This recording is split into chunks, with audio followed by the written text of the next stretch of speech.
Pemerintah Kota Denpasar melaksanakan persembahyangan Saraswati bertepatan dengan Rahina Sani secara umanis suatu gunung di Pura Agung Jagatnata Denpasar.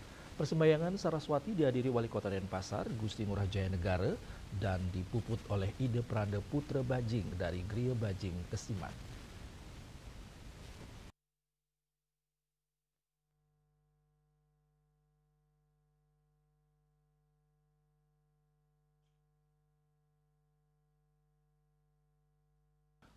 Pelaksanaan persembahyangan Saraswati di Pura Agung Jagatnata berlangsung hikmat. Tampak ratusan siswa sekota Denpasar mengikuti persembahyangan usai bersembahyang di sekolah masing-masing.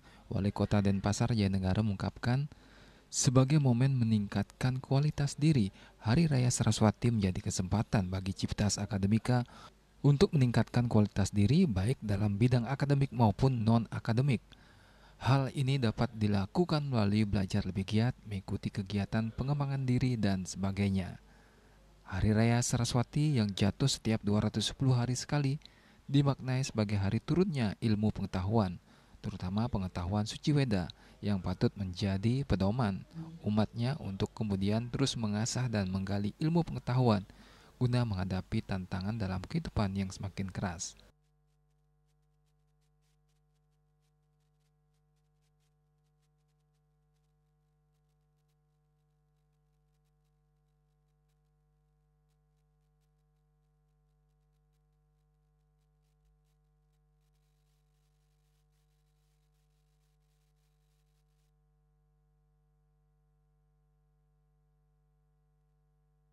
Selain Wali Kota Jaya Negara, persembahyangan juga dihadiri Sekda Kota Denpasar Ede Bagus Alit Wiradana dan Ketua DPRD Kota Denpasar Gusti Ngurah Gede, serta para pejabat eselon di lingkungan Pemkot Denpasar. Agus Sudiatmi, Kembali TV.